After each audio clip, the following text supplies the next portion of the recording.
Thanks to the support as a channel member, David Carter. Easy peasy then, boys and girls. It's the semi-final of the Europa League. We're against Newcastle. We beat them 4-0 earlier this season when we topped the group that they were in.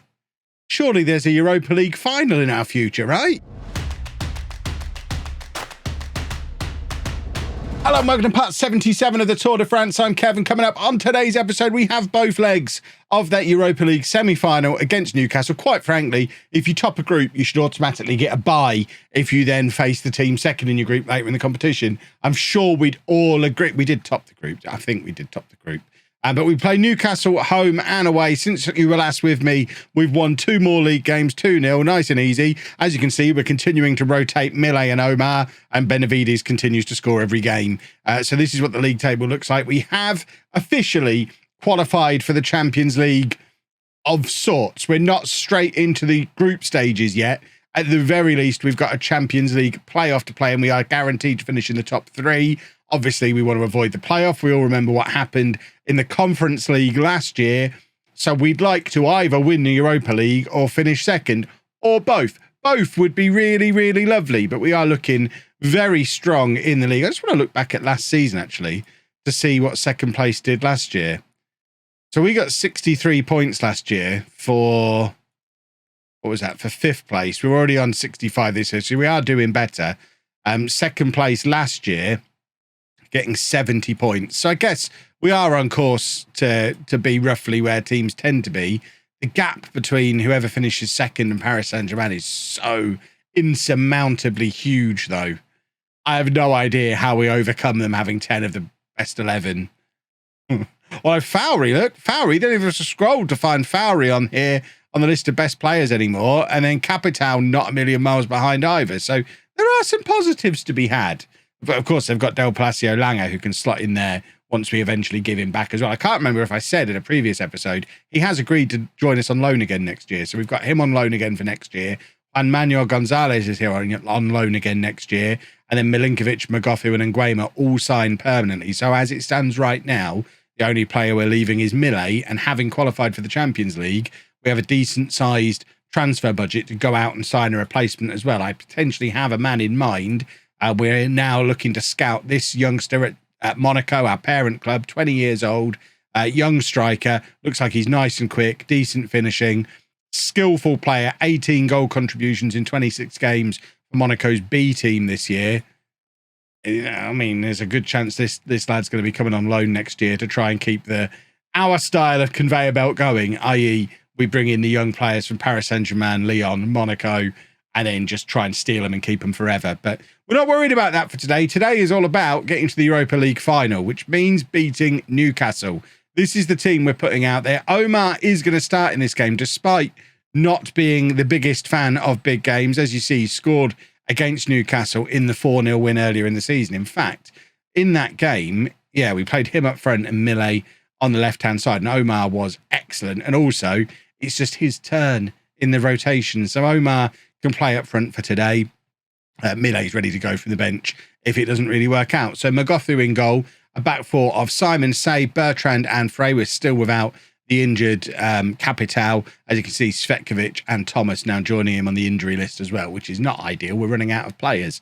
Milinkovic, Fowry and Del Palacio Langer are then the midfield with Benavides and Nguema out wide.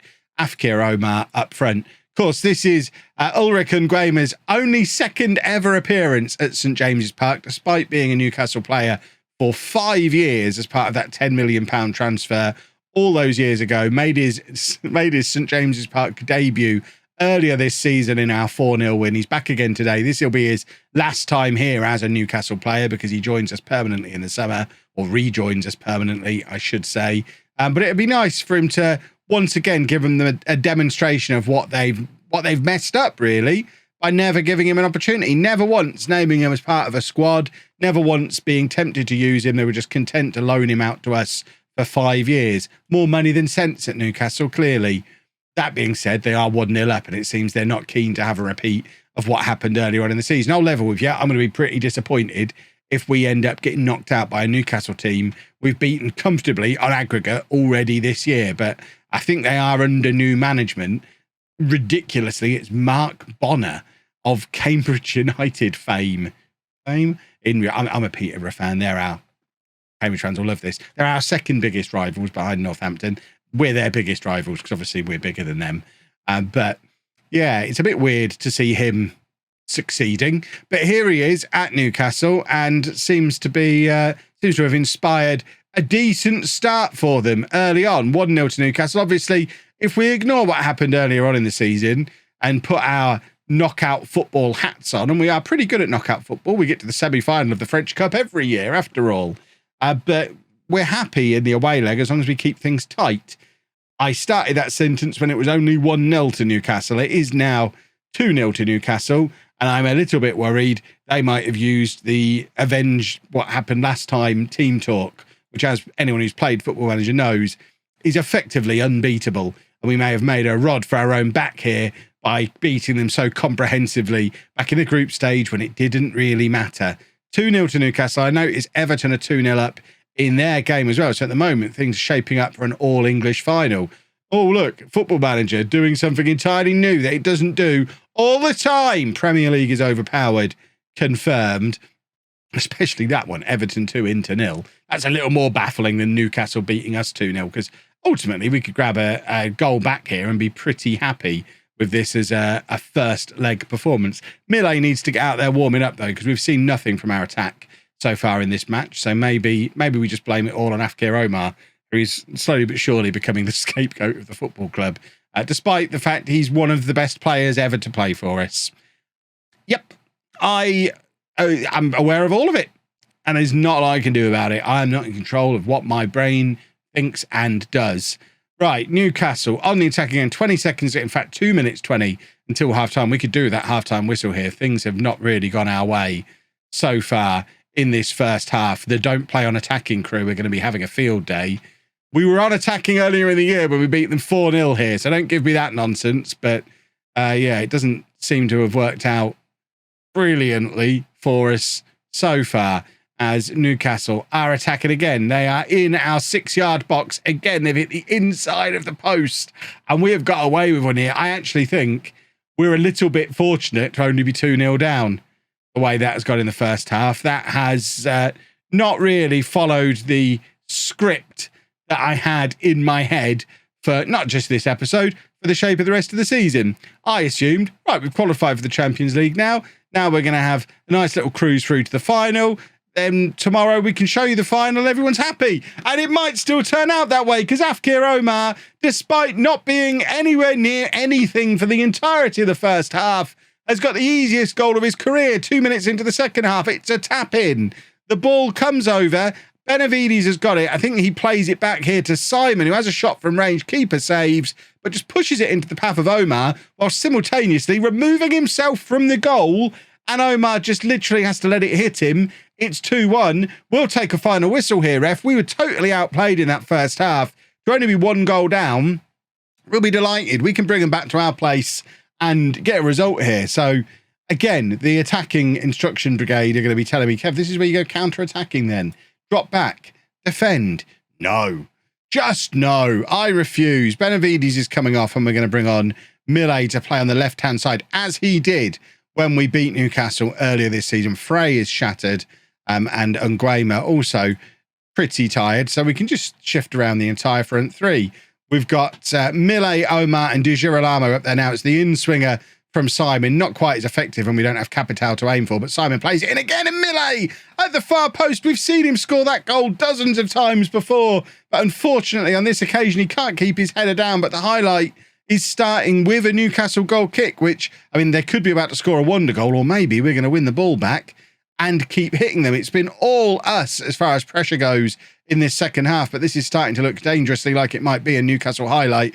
Ball over the top, though. Magothu doesn't even need to use his hands for that and plays a lovely ball over the top for Millet, who's now got options. One of them is Milinkovic. Del Palacio Langer, we've not seen anything of him today, but that is a wonderful pass. Di Girolamo is in, and what a goal from Alessandro Di Girolamo, the forgotten man of our attack. He got a lot of good fortune as part of that lunging tackle that basically set him up to make it even easier to dink it over the goalkeeper. The beautiful pass from Lange. And then Di Girolamo, that tackle there just makes it so easy for Di Girolamo to just give it the faintest of touches to dink it over the goalkeeper. And we've turned this game on its head. It's Newcastle 2, Tor 2. Forgot the name of our own club there. The most unlikely of heroes in Di Girolamo, and Magothu as just, I mean, he's a confident man, isn't he?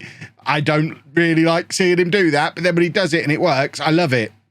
It's terrifying when he's doing it. You just got to back him. He knows how good he is. Sometimes I forget. Omar, back to Milinkovic. And now Mille is clear of the last defender. If he can find the finish, he cannot. He needs to learn to score against Newcastle because, of course, he's going to be playing in the Premier League next year for Brentford. And that is an interesting idea from Lange, who, if Mille had been a little bit more switched on to it, that could have been one of the great Football Manager set-piece routines. But unfortunately, no one else is on Del Palacio Lange's wavelength, a problem he's likely to have throughout his career, unless he eventually does end up back at Paris Saint Germain, because we're unlikely to have many players with his footballing brain. Girolamo, though, has won the ball back here. It was an absolute gift for him again, and this time, rather than taking a shot on, he really should be looking to square that. He's got Omar and Mille alongside him, and we could have had a very unlikely winner there, but this second half has been all Tor, and I actually think we deserve the draw. I think the draw is a fair result there. Newcastle had all of the first half. We've had all of the second half.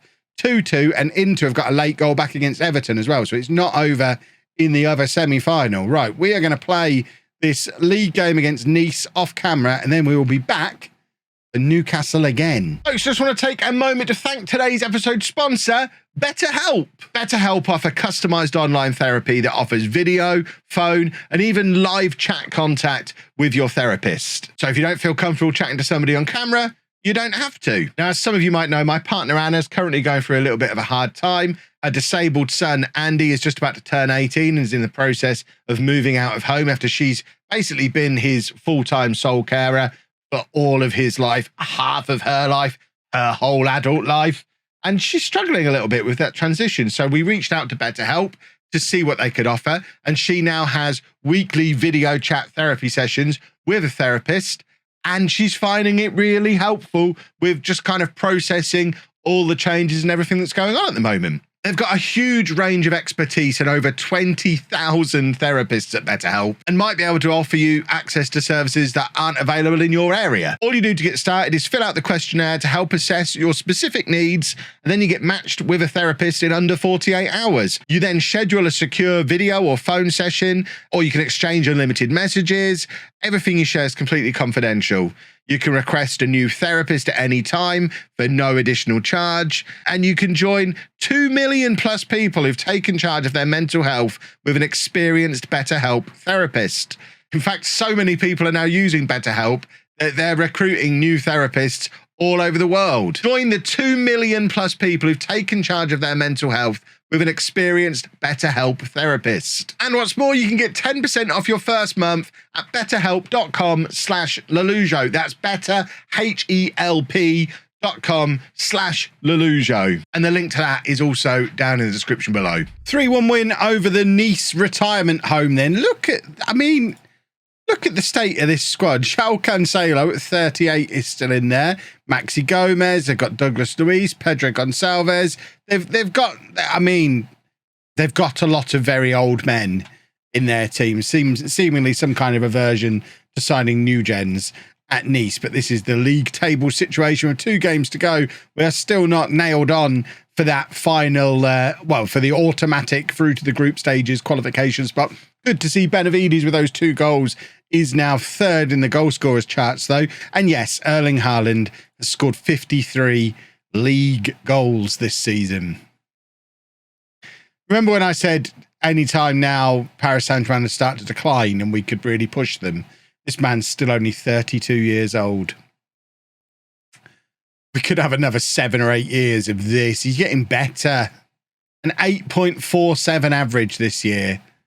They need to sell him. Someone needs to come in and buy Erling Haaland for the good of my sanity, please and thank you. Yeah. But let's not worry about that. Let's worry about getting ourselves into the final of the Europa League. And this is the team. I think this is unchanged from the first leg. It's got a very familiar look around it. We just need to win the match. It's a one-off game. We've beaten Newcastle once already this season. We've drawn with them twice. So the important thing is in three matchups, we've not lost. Why on earth would we start losing now? We won't. Exactly. Let's go and do a football, win a football match, and fingers crossed. I mean, forget fingers crossed if we win the football match, we're in the final. And it just comes down to who we're going to be playing, and it's very exciting times. And we have got the first highlight of the match, and Milinkovic playing it into Nguema, and now Frey whip that across goal. In fact, he doesn't. He cuts it back to Nguema, and Ulrich Nguema, for the second or third time this season, I think, has grabbed a goal against his parent club. That boy loves nothing more than ruining Newcastle. I feel like there's something of a chip on his shoulder about the way he's been treated by Newcastle, never being given the opportunity to show he's good enough for the Premier League. He gets to come back to France, still only 23, 24 years old, and just become a forever superstar for us. I don't intend on selling Nguema again. We've had the team built around him for 7 or 8 years now. This tactic is one that you'll have never seen me use in any other save, and you'll probably never see me use again, because I can tell you I wouldn't ever go out and deliberately buy a player who plays like Nguema to play out wide, but it certainly works for us. And there he is, picking the ball up deep again, dinking it over the top to Omar, and Omar playing it back to Nguema for another go at it. Omar gets there ahead of the goalkeeper. He's round the goalkeeper, and Omar scores. I tell you what, Afkir Omar massively benefiting from not playing as many games this season. He is still lively and still sharp at the business end of the season, which he hasn't been in previous years. We've done it. We've mastered how to get the best out of Omar. Yes, he scored fewer goals than he has in the previous 2 seasons, but he's scoring them when they really, really count in big games, which he's not done before. He's very much been one of those rascals whose stat pads against the teams that aren't very good with hat-tricks and whatnot. Haaland, looking at you with your 53 goals against the Farmers League. Goodness me. But Omar, huge goal for us in a European semi-final, putting us 2-0 up into, and now 1-0 up over Everton as well. I think that was 2-1 in the first leg, so that's level at 2-2 now. It could be either of them in the final. I mean, I'm equally afraid of them both. Premier League teams are scary because they're Premier League teams, although we're handling one so far in this game. And Inter are obviously the biggest team left in the competition. Frey looking to get the counter-attack going for us, though, and it just stops. We'll have a look at if we do end up facing Everton in the final, if we get to the final, if they get to the final, we'll have a look to see how they're faring in the Premier League compared to Newcastle, because if they're of a similar standard to Newcastle, I don't think we have anything to fear. We're handling Newcastle relatively easily. Again, the only time we've feared Newcastle is that first half of the first leg at St James's Park. But in the 2 group games, and certainly in this match, we are comfortably the better team. And Del Palacio Langer grabbing our 3rd of the night, our 5th on aggregate. And Newcastle have an enormous amount of work to do from here to make the last few minutes interesting. We're doing it easily, boys and girls. We're cruising towards our first European final in the history of this football club. And that's quite a nice thing to be cruising towards, if you ask me. But it is Newcastle who've got the highlights. Still half an hour to go in this game, so it's not all over and done and rubber stamped just yet. A 4th goal, I think, gets us there. But if Newcastle score now, we have every reason to feel a little bit nervy going into the final few minutes. And Newcastle are in, and we've given away a penalty through Kevin Simon. The referee's got his finger in his ear. He's going to be double checking. I'd quite like a favour off the referee here, or a big save from Magothu. I think it's probably going to be a penalty. It is a penalty. So now we need that big moment from Magothu to just really hammer home the point that Newcastle may as well give up and go home. It's Kessie versus Magothu, and unfortunately it is 3-1 now on the night. Still 5-3 on aggregate. We've still got that 2-goal cushion, but with 27, 28 minutes to go, Newcastle are now the team in the ascendancy, and I might have started my victory speech just a smidgen too early, especially looking at that XG and those match stats, and considering the fact that our team are tiring and we're about to start making the substitutions. The 2 easy ones are Frey and Benavides. Benavides because he's got a direct replacement. Frey because he's an old man and he's tired. For the final change, though, Capital's no use to us. He's not fully fit. Simon is struggling, but we don't have anyone who can come on and play left back.